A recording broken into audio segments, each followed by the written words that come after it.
Thank you, Jen. Okay, we're gonna start off tonight with community services. Phil has a special guest, so I'm gonna leave it up to you, Phil. You're on. Oh, okay, Councilman Curiosity. We're going to open the meeting at 6:01, and I want to welcome Dr. Charles Smilak, the Superintendent of Parma City Schools, tonight to speak about Tax Levy 73. Superintendent. Thank you, and thank you to the council. I really appreciate the time. Just wanted to give people sort of an update on where we're at. Certainly, you've probably seen different promotions, and certainly you're going to be seeing them over the next 6 weeks or so. So, wanted to make sure folks, heard from me about some of the basics. Essentially, what we have here are aging buildings. Buildings that to the best of our abilities, we've repaired and patched and taken care of the warm, safe, and dry elements. But like anything else in terms of homes or cars or businesses, as entities age, they get more and more expensive to maintain. We've spent $5.5 million just in the last 5 years to actually just keep our buildings warm, safe, and dry. Things like parking lots and roofs, HVAC systems. So certainly we have aging buildings. At the same time, we have a great opportunity from the state of Ohio. The Ohio Facilities Construction Commission has invested $11 billion in state construction of new schools just since 2011. None of that has actually come into our school district, and we have the opportunity now to capitalize on a $69 million investment toward construction if we're able to pass Issue 73. Issue 73 is a $6.5 mil combined bond issue and permanent improvement. The $6.5 mil is the total. It's actually $6.1 mil is a bond issue, and then $0.4 mils of a permanent improvement just to get us to that 6.5, which will fund 2 new campuses, grades 6 through 12, one on the site of Normandy, one on the site of Valley Forge. Farmers Senior High itself becomes a community wellness and educational center. Is that my echo? No. Okay. And the Parma Senior High would retain district functions such as central office, ACES, which is a school for autism students that we are beginning this year, Parma Alternative Secondary School, etc. But the advantage here, or the kind of the features, the 2 secondary campuses, it's 2 schools in one campus, meaning one school is 6, 7, 8, which is essentially on one side, and then you have your 9 through 12 building on the other side. One roof, which allows us to share a kitchen, share your HVAC systems. But again, they are separate schools, separate staff, separate bell schedules. We want to make sure folks understand that piece of it. A couple partnerships that we're working with to make sure that we have as many amenities as possible. University hospitals will have a wellness hub at Parma Senior High, and Tri-C is involved as well. Tri-C is working with us on STEM labs. STEM is something that we've done very well here in Parma, but we want to really continue that effort into our secondary grades. And so there'll be a STEM lab available in both of the secondary campuses. From a student standpoint, we're excited about the cultural aspects. We want our seniors to be mentors for our 6th graders. We want our middle school kids to be able to go down and see the great career tech facilities that we have. We just got our career tech report card today. We have a 98% grade and prepared for secondary outcomes. So that's just career tech is something that we do exceedingly well. We want updated labs and updated classrooms for our students. We also want to make sure that these are community assets. These should be open 18 hours a day. To that end, we've already started with walking programs at our secondary schools this year. This winter, before COVID really hit, opened our pools. So we want to make sure that communities can connect, whether or not you're involved in the school district or not. We want you to feel a connection to our schools. We're going to talk a lot about really, this is our time. Our youngest building opened in 1968. That's Normandy. And, in the interim, again, just in the last, since 2012, we've seen neighboring communities invest. We've seen, this $11 billion go elsewhere. We've got a $69 million opportunity. This bond issue, which would be $18.96 per $100,000 on the home value, would allow us to capitalize that on that to build first-class facilities. Our kids deserve the best opportunities. You know, Berea's invested, Brooklyn's invested, Cleveland's invested. It's our time to really take advantage of this program. Finally, you know, we're committed to using local labor. We're committed to using union labor. We think that, you know, we've got a lot of great labor in the communities, and we want to make sure that we're able to provide opportunities for our residents to become invested in their work in the schools that we will build. So that's just an overall, you know, view. I'm certainly happy to take questions. You know, again, we're going to be putting out a lot of materials in the very near future. This was a community plan. You know, 24 different meetings went into really coming out with this. We wanted to get as much input as possible, and so we want to now turn our efforts to educating folks about what's involved in this bond issue. So I really appreciate the opportunity. I know you have many other functions to participate in tonight, but be happy to take any questions if there are any. Councilman Cujo, you're also on the community service. Do you have any comments or questions? Yeah, just a comment that I would like to make to Charles, and I'm sorry, I was going to try and pronounce your last name, but I don't want to butcher it. No worries. I'm glad to hear that you're using not only local but responsible contractors on the project, or considering those anyhow, because I've seen areas, you know, build schools, and they bring people from out of state to actually do the work, not only on schools but other projects also too. And I think this is a detriment to any community that this happens. And so I'm glad to hear, you know, just like I said, it was a comment, glad to hear that you're using local and responsible contractors.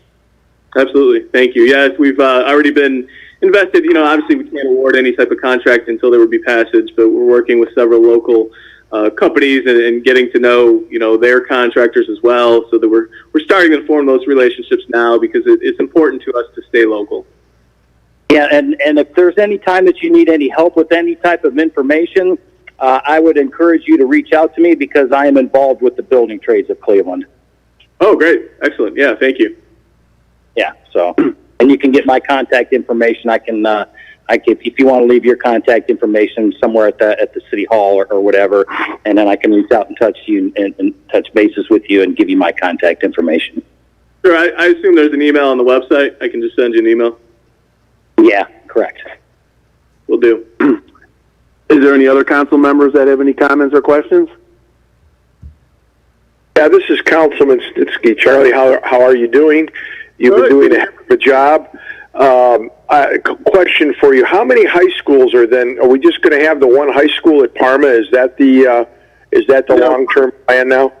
No, the two secondary campuses are 6 through 12, and that's at Valley Forge and Normandy. So essentially, what we're looking at is two high schools of approximately 1,500 students each, and then two middle schools of approximately 900. So it's a shrinkage of 6 secondary campuses down to 2, actually.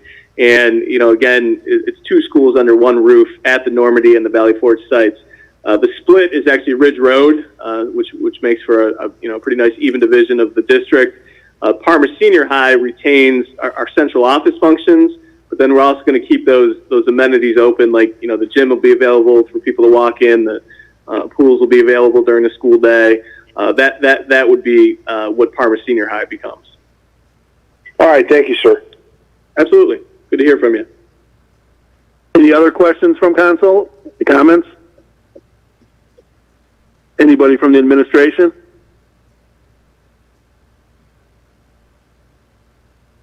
Okay, thank you, Superintendent Absolutely. Thank Smilek. you. Again, I appreciate everybody's time. I know you're busy, and it's great to be able to share our story a little bit. So thank you for your time tonight. Okay, thank you. Have a good evening. Bye. Okay, now we're going to move on to Tony Terry. Tony? Good evening.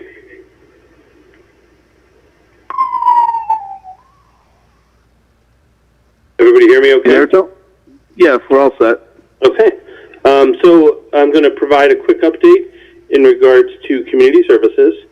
I have been very active in working adult protective service cases.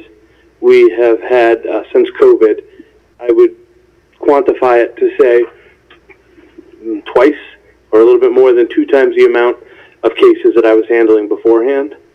So that's one of the unfortunate parts of the COVID, the unfortunate effects of COVID. Beyond that, of course, we're working on reopening City Hall for senior events under the guidelines provided by the governor. So the mayor and I have been working on what it'll take to be able to appropriately open the building up back for senior activities.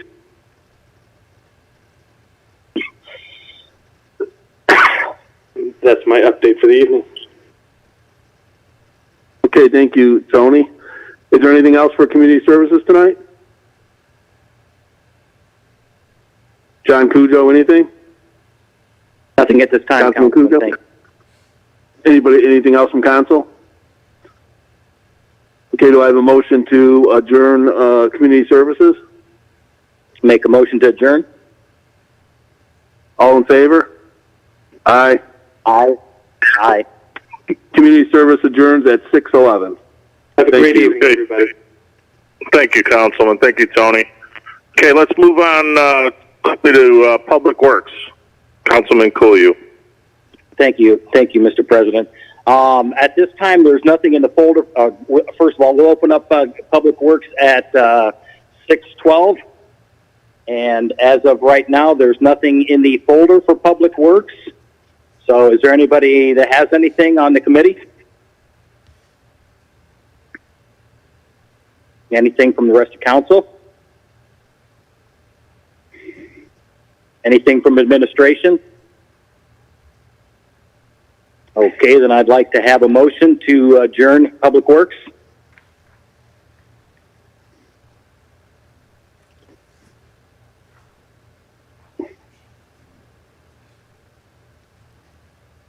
Anybody there? You need a second. A second. Second. Councilman Currier has a second. Okay, all right, thank you. Okay, so Public Works is now adjourned at 6:13. Thank you. Councilman Cooley, I think you just set a record. Congratulations. Oh, I'm sorry, I'm supposed to say all in favor. I apologize. All in favor? Aye. There you go. Okay, let's move on to, we'll go with my committee, police and fire. We'll open at 6:12. Chief Saloon, do you have anything for me this evening? This is Chief Saloon. Thank you, Chief. Yeah, can you hear me? Yeah, this is Chief Saloon.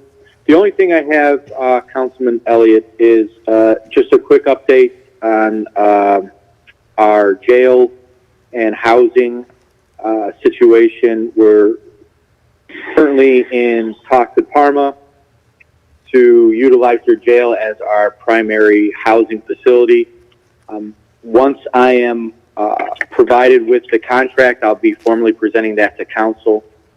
And our rate at the time would be $135 per day per prisoner.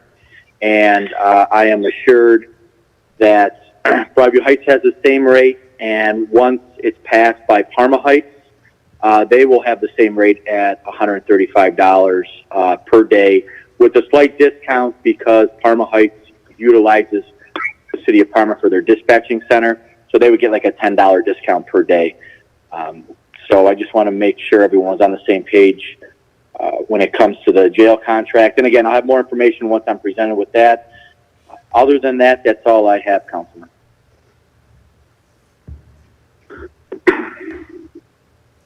Excellent. That's all you have for this evening. Does anyone have any questions about police and fire, or the police? I'm sorry, the jail. Can you explain why we're moving over, Chief? Yeah, this is Chief Saloom. Yes, I can, Councilman Elliott. We were served with proper notice by North Royalton that they were closing their jail, and we switched from, just a little history lesson, we switched from Broadview Heights to North Royalton because Broadview Heights closed maybe almost a year ago now. So we made the move to North Royalton. They served us a notice they were closing. It presented an opportunity that I wanted to take advantage of for a while to hopefully engage Parma in talks, mainly because that's where our municipal court is housed, and it would save us a lot of time, officers' time with escorting prisoners to court. So that's the main reason why we're switching. Our backup facilities are much farther away and would require even more time. So it's definitely the best option for the department in the city. Excellent. Thank you very much, Chief. Okay, if that's all you have this evening, let's move on to Chief Mecklenburg. How are you tonight? I'm doing well. How are you? Great. I know you have a few things on there. Would you like to explain? And I'm also going to go back to Councilman Carrazas in a little bit with a couple things that he's going to put forward under the police. So I'll move on to Chief Mecklenburg now. How you doing, Chief? I'm doing good. What do you have for us tonight?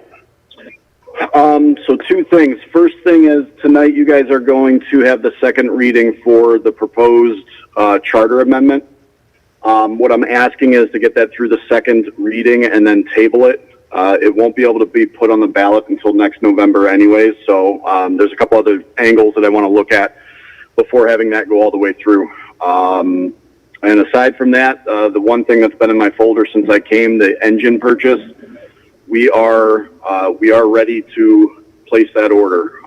So I'd like to see legislation started for making that purchase from Sutphin in Columbus. Okay, Chief, can you explain to us what you found? Did you find a vehicle that you're interested in? Yes, we have. I put together a truck committee in March. They have spent tireless amounts of hours since March, going between different contractors or different manufacturers, and picked out Sutphin, which, like I said, is located outside of Columbus. That will allow us the opportunity to visit and continue to have input where the other manufacturers throughout the country are doing this all virtually. So through multiple meetings with Sutphin, they have come up with a custom pumper that I want to get the legislation going so I can get the order placed, because it does take 12 to 14 months before we can take delivery. Okay, can you give us history on pricing and stuff like that? And Yeah. Yep.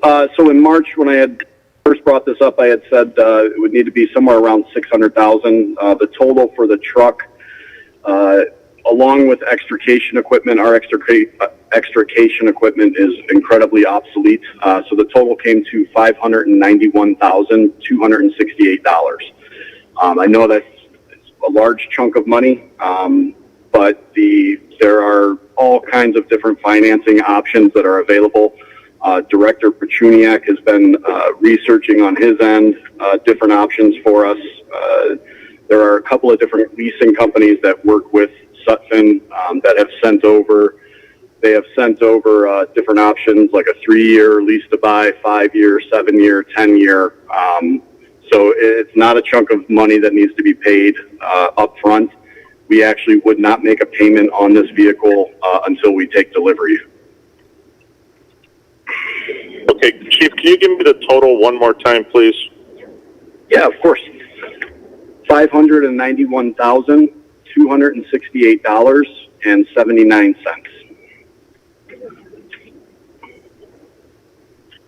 Copy. I'd like to,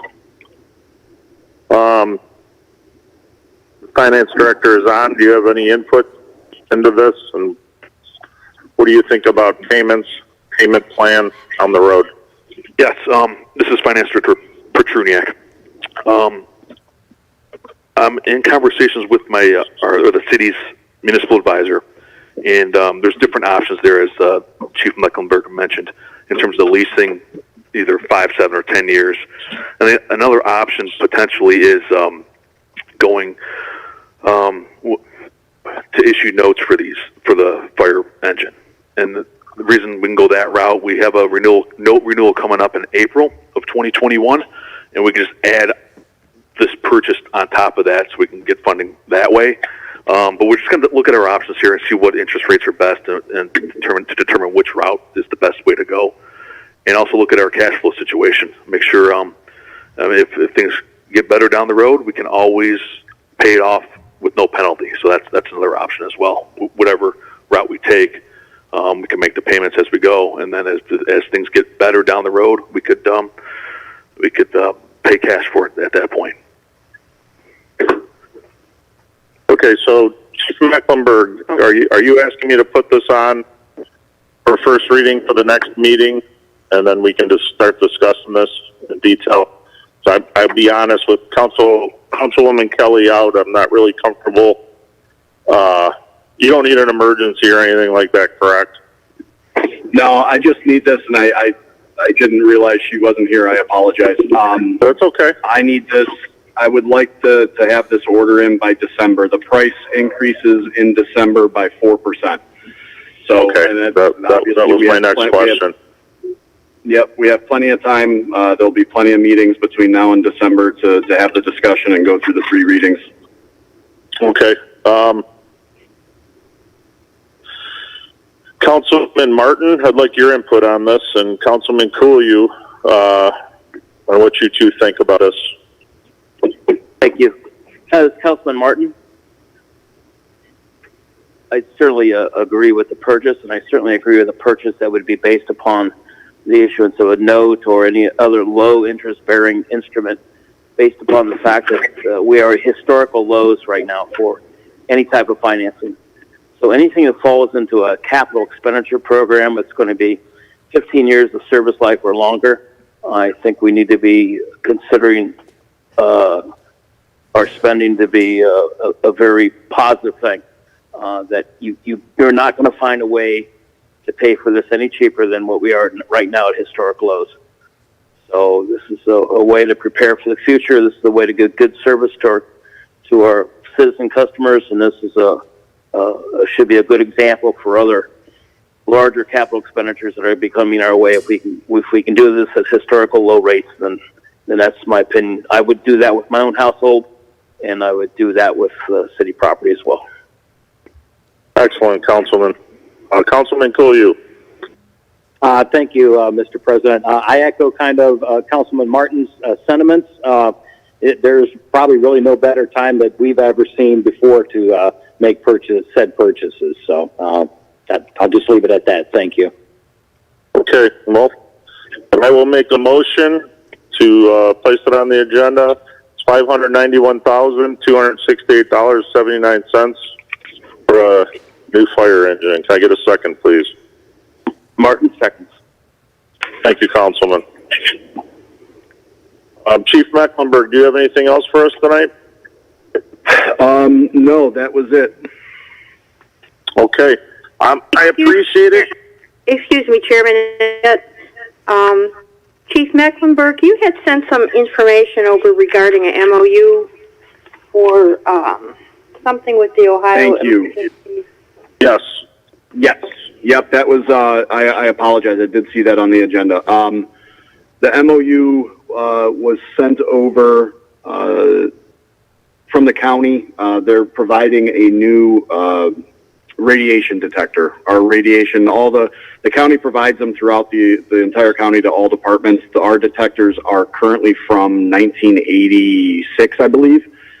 So they are updating those at zero cost to us. The only cost to us would be if for some reason they decide to opt out of the MOU, then we would have to provide the upkeep for them. But I'll be perfectly honest with you, in my career, I've maybe seen one radiation detector that ever had to be sent out for service. It's just something that, we need to have. It's not, knock on wood, hopefully not something we ever really need to use aside from training. But that's what that MOU is for. Copy. So we need to place that on the agenda as well? Yeah, and if possible, I don't know if we can do an emergency on that, because I would like to go and pick that thing up as quickly as possible. It's sitting waiting for us down at the PPE pickup. I gotcha. Okay. Well, then I'll make a motion to place the radiation detector on the agenda, and it's free of cost, correct? So it's $0. Correct. $0. I just need it. And place that on our emergency. Does anyone have an issue with that? Councilman Martin, no issue. Okay. Can I get a second on this then? And I second the motion. And we'll place it on emergency, Chief, and should be good. Do you have anything else for us tonight? I do not. Okay. Councilman Carrazas, I would like you to... Point of order? Yes, sir. Yeah, Councilman Martin, did we actually take roll call votes on those issues? I believe we did on the first one. Okay. We'll take a roll on the radiation detector. Yeah, I think we probably had I don't remember doing a roll call on the fire truck. I remember seconding it, but I don't remember saying yes. Carol, did we do the roll call on that? I can't remember myself. I'm sorry, I slipped away. Probably wouldn't hurt to do it again. Okay. Mr. President, I don't believe that we did.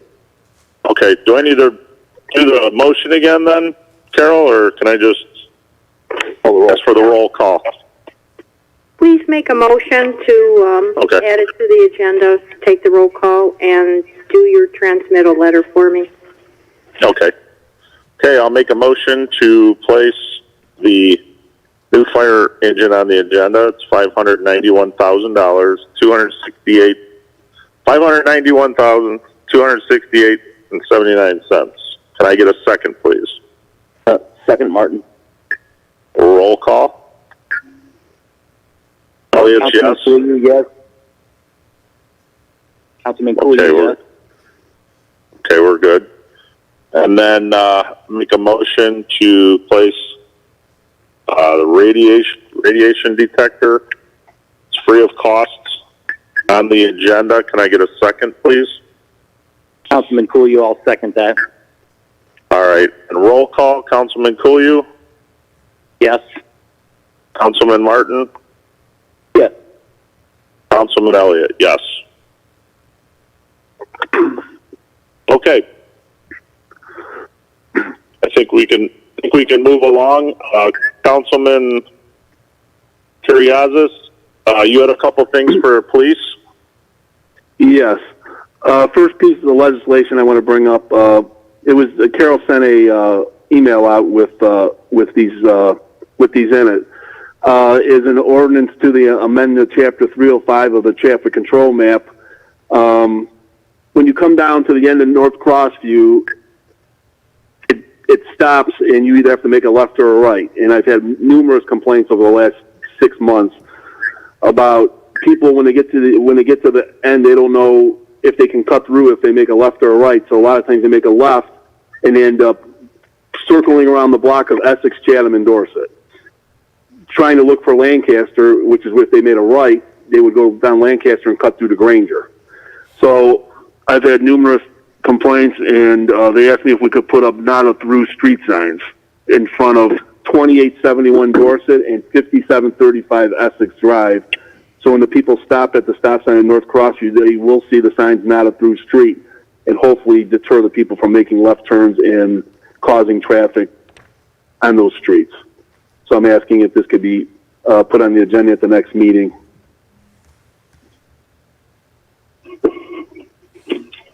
President? Yeah, I don't see an issue with that. Chief Saloom, I imagine you're okay with this as well?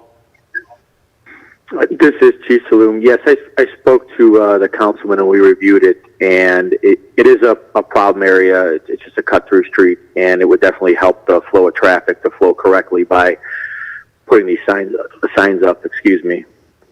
Okay. What, Councilman? Yes. Yes. What streets again? What streets were they? They would be 2871 Dorset Drive and 5735 Essex. And Essex, okay. Okay, Councilman Martin or Councilman Cooley, do you guys have an issue with placing this on the agenda? Martin, Councilman Cooley, no, I do not. Okay. I'll make a motion to add two. Is it going to be two signs, Councilman? Yes. Yes. Okay, I make a motion to add 2 signs, one on Dorset and one on Essex, that are state not a through street. Can I get a second? Martin, second. Thank you, Councilman. Roll call, Councilman Cooley, Aye. Councilman Martin, Aye. Councilman Elliott's a yes. Thank you. Do you have anything else, Councilman Curiosus? Yes. 2 more things. The next thing is something I've been working on for a while, and me and the chief sat down last week and went over this. There's a big problem right now with middle school, high school kids with vaping electronic cigarettes. And we really don't have an ordinance in there that really, takes care of this issue. So the first thing is, under our chapter 537.15, under A2A, I want to add other substance capable of producing a vapor. And if we would put that in under 2A, that would pretty much take care of that whole area just by putting those words in. Chief, you have anything to say about this? Yeah, this is Chief Saloom. Again, I reviewed these ordinances with the councilman, and it makes sense to update it to include vaping. It's added to the nicotine section for anyone under 21 is what I believe, to possess it. So it makes sense, and again, it just updates our ordinances. So that would be the first one to amend that, and then I have another one after that. But that would be the first one. Councilman, can you give me the verbiage again on that? It's other substance. Other substance capable of producing a vapor. So it would be added to 537.15, section A2A. Okay. Okay. Thank you. So I need a. That's the first one I have to put up, and then there's another one. So that one would have to be voted on first to be on the agenda for the next meeting. Okay. Councilman Martin, Councilman Cooley, do you guys have anything to say about this? I mean, it just seems like a pretty smart thing in today's world is to add that to what we already have. Councilman Cooley, I think it's probably a much-needed update. Who was that? Was that Councilman Martin?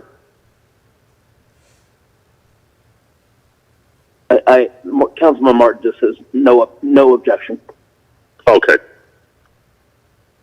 Okay, I'm going to make a motion to add the verbiage in ordinance 537.15 A2A.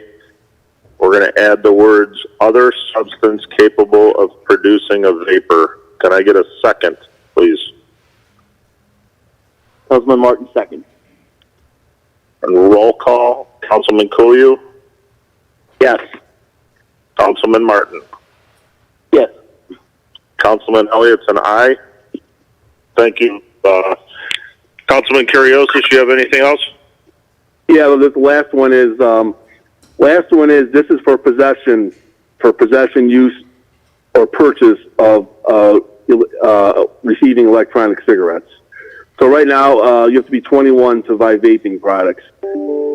So if somebody that's 18, 19, or 20 would get pulled over for speeding or various things, and you know they were vaping, they have vaping equipment in there, or if a kid's walking down, or if somebody's walking down the street, 18, 19, 20, this would pertain to them. If you're under 18, it would be juvenile. But under this, basically the penalty would be a $150 fine, community service, or a 2-hour class about vaping.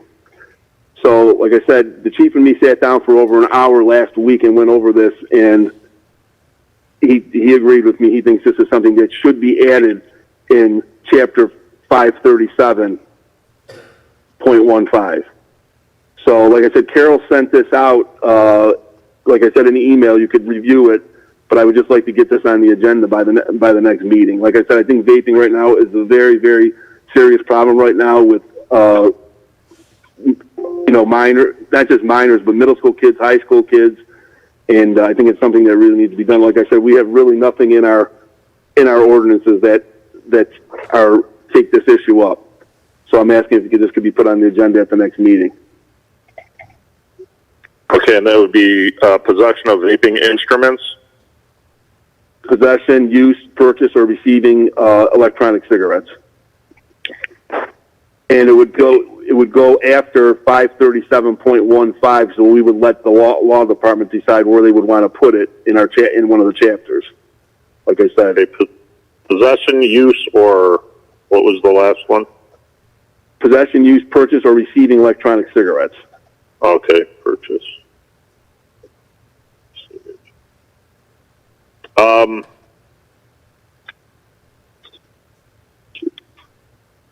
Director Pignatello, do you have anything to say about this? No, I'll take a look at it and we'll put it where we think it fits best, and you can always amend it at council meeting if you don't like the location. Okay. All right. Councilman Martin or Councilman Koyu, are you guys all right with this, adding this? Councilman Martin, no objection. Councilman Cooley, no objections. Okay. I'd like to make a motion to add section 537.15, possession, use, purchase, or receive of vaping instruments Electronic or products. cigarettes. Electronic cigarettes. Yes. Councilman Cooley, second. Thank you, Councilman. Roll call, Councilman Koyu, Yes. Councilman Martin. Yes. Councilman Elliott's a yes. Okay, thank you, Councilman. Thank you. Thank you very much. Okay, I don't believe I have anything else tonight. Police and fire. Does anyone have any questions for one of the chiefs while they're on? Yes, Councilman Snitsky. Pat, did the fire chief want the radiation detector on the agenda for tonight? No, it can't go on tonight. It has to go on the next one, correct? The next one. Well, yeah, we put it on, but I mean, I didn't know. I wasn't sure what he wanted. That's all. No, it was for the next meeting, huh? Okay, that's fine. Thank you. Okay, if no one has any other questions, I'm going to adjourn police and fire at 6:38. Take it a second. Martin, second. Thank you, Councilman Martin. Okay, police and fire is adjourned. We are going to move to finance with Councilman Delaquilla. Will be running the finance committee tonight. Good evening, everyone. This is Councilman Delaquilla. We'll convene at 6:39. I would first like to make a motion to excuse Council President Stacy Kelly. She is not here this evening due to health issues. Could I have a second? Councilman Martin, second. Thank you. Delaquilla, yes? Martin, yes. Thanks. In looking at the file, we really only have two things originally. I understand we may have some additional add-ons this evening. The two things that existed in the file prior to tonight's meeting are Hall of Fame recognitions, one of them for April and one of them for one of them for August and one of them for September. They were circulated today by the council clerk. The first one for August is Georgia Kostiak, who I'm sure we're all aware of and very proud of. She has been kicking off her singing career, has participated in a number of city events, and in fact outside the city. If you take a look at the bio, she's also put together some singles and a video, and participated in several sports venues performing the national anthem for such teams as the Cleveland Indians, Tampa Bay Rays, the Detroit Tigers. She and her whole family are just a wonderful credit to Seven Hills, and I'm really honored that we have the opportunity to acknowledge her. And so this now already being the month of September, I think it would be appropriate that we do that, even though we're going to be doing it retroactively. Councilman Martin, anything to add on that one? I think it's a wonderful choice and support it. Okay. Anybody else wish to make a comment at this point before we take a vote? There being no one else, I will make a motion to advance the resolution for Georgia Kostiak as our Hall of Fame Citizen of the Month, Resident of the Month for the month of August 2020. Councilman Martin, second. Second, all in favor, no nays, and it passes. The second one is for the month of September. Let me open that one up. I have it on my computer here. Oops, open up the wrong one.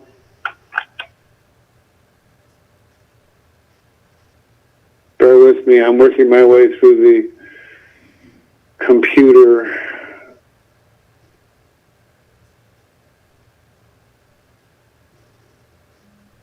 Okay, here it is. This is for Robin Keenan.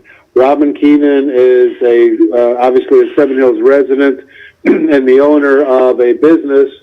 If you take a look at the bio that was issued today by the council clerk, she has a business in Parma that, excuse me, has taken on the brand name of Little Birdie Wine Nest.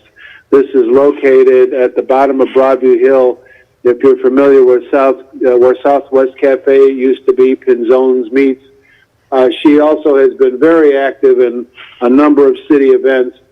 Her business has been awarded the best wine shop in Parma and recently the best in Cleveland. Wine store, coffee bar, yoga studio, sip and create playground. It's completely transformed within its first few years, and it's capturing palates and hearts alike like wildfire. I think if you've met her, you know that what a wonderful asset she is to the city.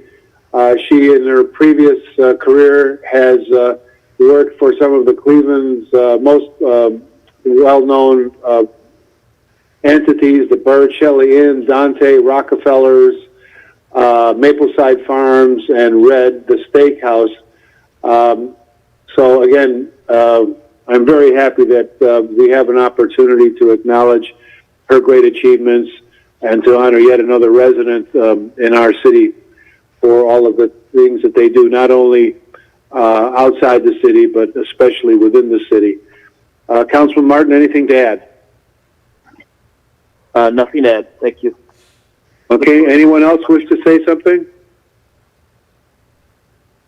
All right, I will make a motion to add the resolution honoring Ms. Keenan for as resident of the month for the month of September 2020. Councilman Martin, is there a second? Delaquilla, yes. Martin, yes. Thank you. The measure passes. Is there anyone else who has anything further to bring before the Finance Committee this evening? Yes. This is Mayor Biassiata. May I have the floor, Councilman Delaquilla? Yes, you may.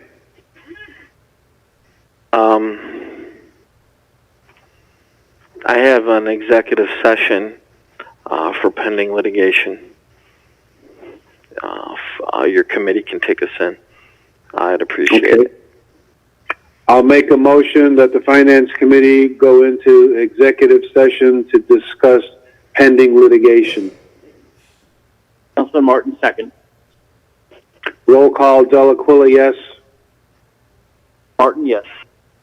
Thank you. We are in executive session at 6:46.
second. Thank you, Dr. Berger. We're still on committees, right?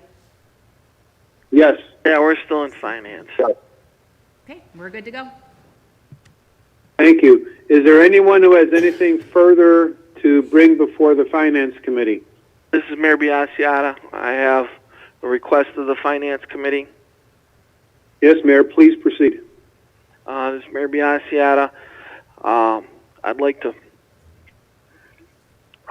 put forth the Finance Committee a resolution that would authorize the City of Seven Hills to submit an application for the Clean Ohio Green Space Conservation Program for potential funding that be used towards the purchase and protection of a 20.3 acre parcel in the City of Seven Hills.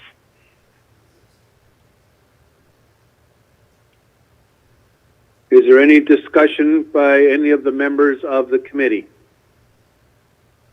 I have none. Are there any questions from the members of the committee? I have none. And neither do I. Is there anything from any other member of council?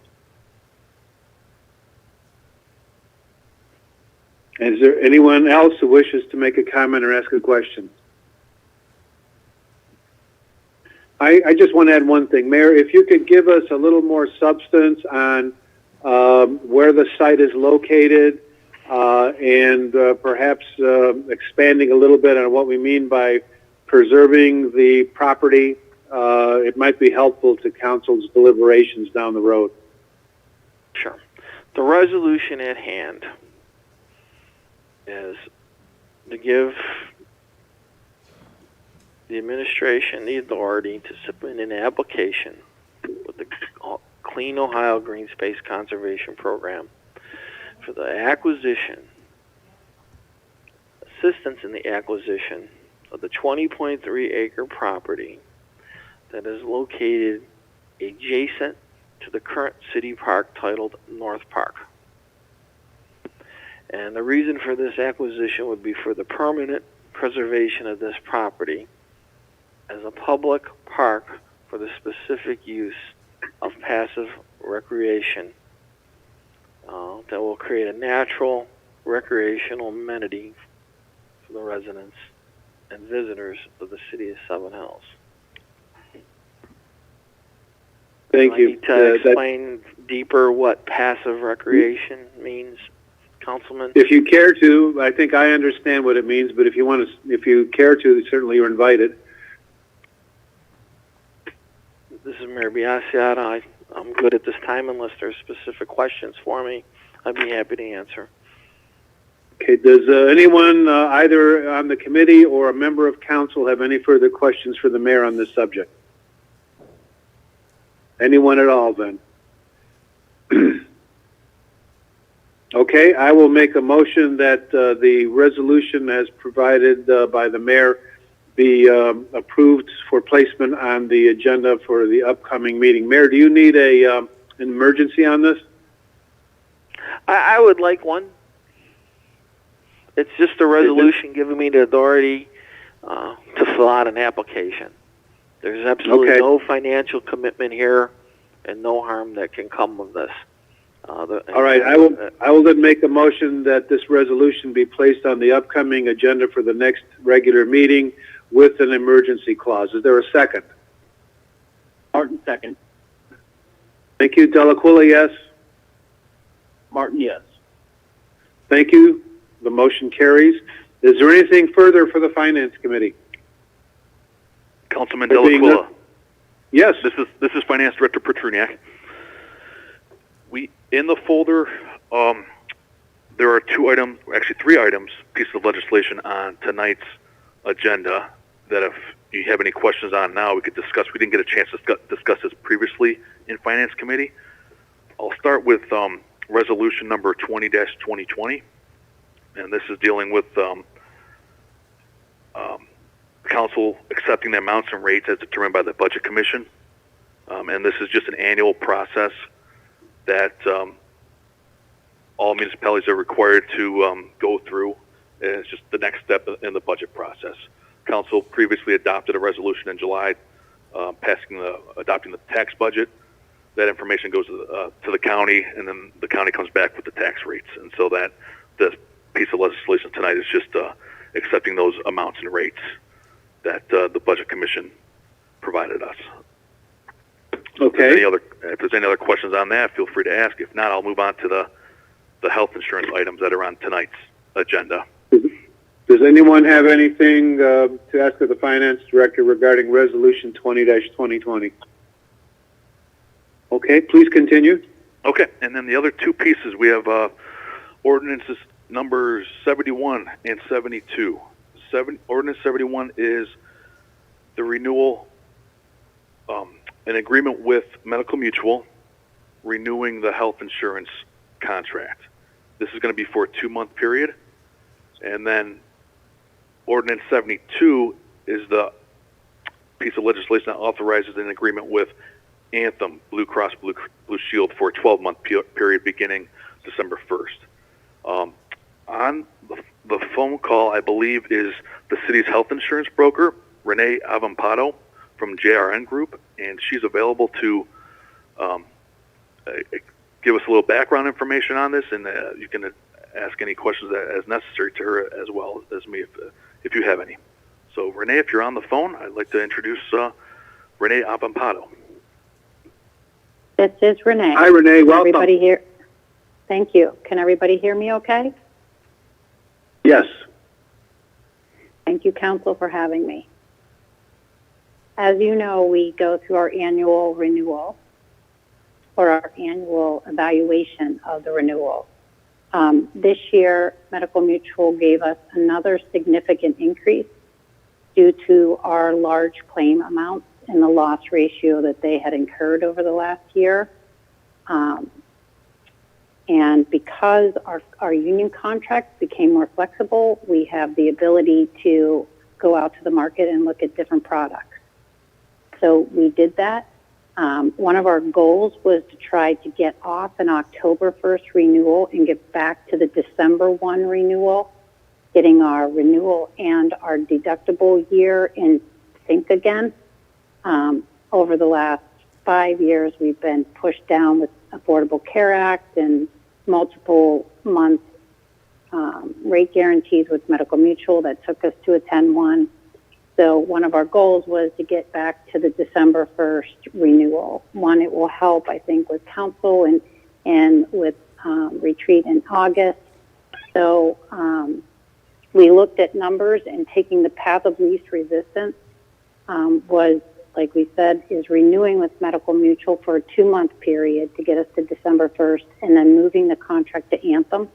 They gave us a very competitive rate for a 12-month contract starting December 1st. We did go out to all the carriers in the market. Aetna actually declined a quote based on our high claimants.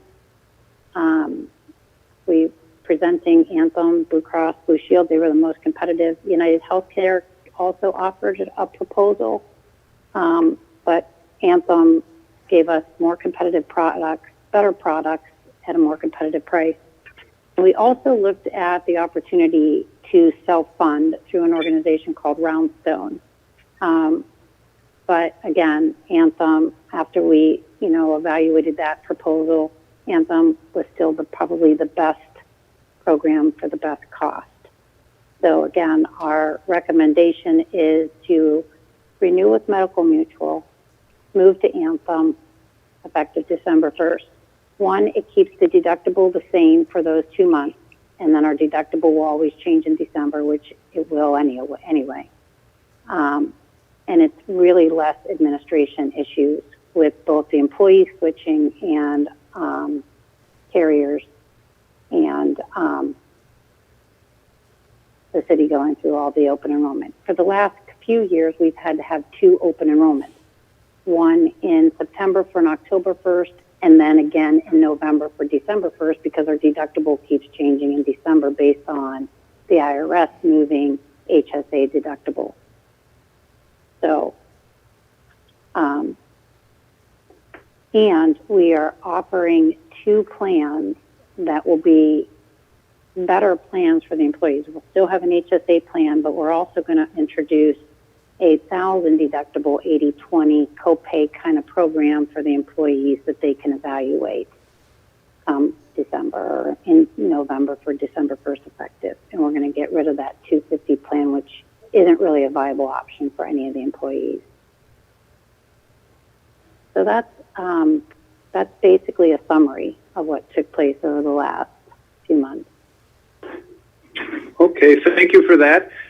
Is there anyone on the committee or council member who has any questions for our insurance broker?